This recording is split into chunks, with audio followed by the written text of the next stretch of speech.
Hammaga salom, sizlar bilan Kinonator va bugun biz Qasoskorlar qiyomat kuni haqida bir nechta bir-biridan qiziqarli bo'lgan teoriyalar haqida gaplashamiz.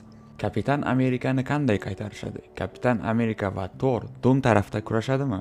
Aynan nima uchun Kapitan Amerika, ya'ni Steve Rogers qalqonni Samga topshirdi? Va Bucky Steve haqidagi haqiqatni oldindan bilganmi? Bugungi videoda ushbu mavzularda bir-biridan ajoyib bo'lgan teoriyalarni ko'rib chiqamiz. Ekranga yaqinroq o'tiring, biz boshladik. 3, 2, 1.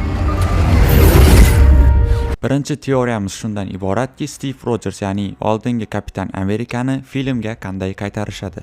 Kapitan Amerika, ya'ni Steve Rogers cheksizlik toshlarini qaytarish uchun o'tmishga qaytadi va u asosiy vaqtga qaytib kelmaydi.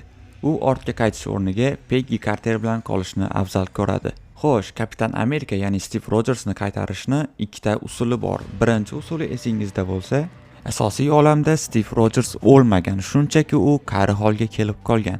Qasoskorlar finalda Hulk vaqt mashinasini sinovdan o'tkazayotgan payti chumoli odamni chaqaloq versiyaga, ya'ni yoshroq versiyalarga aylantirib qo'yadi. Ha, bunday qaytarish ahmoqona va haddan tashqari fantastika bo'lib qolishi mumkin, lekin bu mantiqan qilsa bo'ladigan ish. Komikslarda ham qariya Steve Rogersni yoshartirishgan. Steve Rogersni qaytarishning yana bitta usuli bor. U haqida keyinchalik gaplashamiz. Ikkinchi teoriya shundan iboratki, aynan nimaga Steve Rogers qalqonni Samga topshirdi. Bu teoriya ijtimoiy tarmoqlarda muxlislar tomonidan ko'plab muhokamalarga sabab bo'lgan. Nega aynan Kapitan Amerika, ya'ni Steve Rogers aynan qalqonni Samga topshirdi?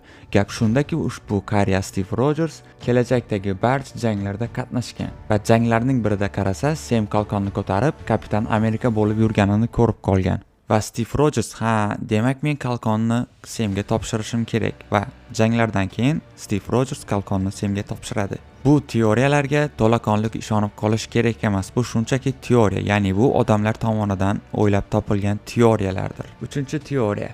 Bucky Steve Rogersni qaytib kelmasligini oldindan bilganmi? Shubhasiz, Bucky Kapitan Amerika, ya'ni Steve Rogersning eng yaqin do'stidir. Steve Rogers ortga qaytmasligini Buckyga aytgan bo'lishi mumkin. Ushbu sahnalarga e'tibor berib qarasak, Bucky xuddi nimanidir biladigandek. Hulk vaqt mashinasini ishlamay qolganini aytganda, Sam unga reaksiya bildiradi, ya'ni uni ortga qaytarishni so'raydi. Bucky esa hech qanday reaksiya bildirmaydi, xuddi nima bo'lishini oldindan bilgandek. Qariya Steve paydo bo'lganida Bucky uni ko'radi va Samni uni oldiga borishini so'raydi. Nima uchun uni o'zi oldiga birinchi bo'lib borgani yo'q? Xullas, bu teoriya rostdan ham shubhali. Va so'nggi qiziqarli teoriyamiz. Steve Rogers, ya'ni eski Kapitan Amerika, Thor va fantastik to'rtlikdagi Dr. Reed Richards Dr. Doom tomonida kurashadimi?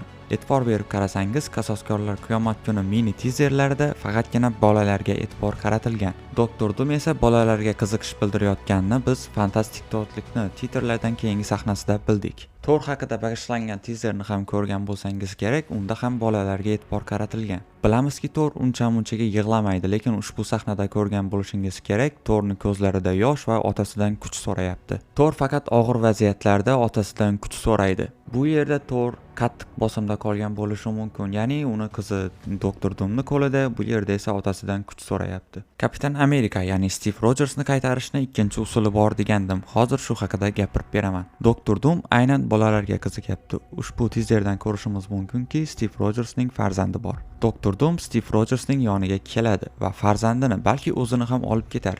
Ya'ni bosim ostida Kapitan Amerikani ham o'zi tomonda kurashishga majbur qilar. Reed Richardsga keladigan bo'lsak, u o'ziz ham bosim ostida, ya'ni allaqachon bolasi Dr. Doomning qo'lida. Xo'sh do'stlar, bugungi videoda men sizlarga ijtimoiy tarmoqdagi teoriyalar va shaxsiy teoriyalarim haqida gapirib berdim. O'ylaymanki, ushbu video sizlarga yoqdi. Agarda video rolikimiz sizga yoqqan bo'lsa, kanalimizga obuna bo'lib va like bosib bizni qo'llab-quvvatlasangiz, bunday videolar tez-tez chiqishiga hissa qo'shgan bo'lardingiz.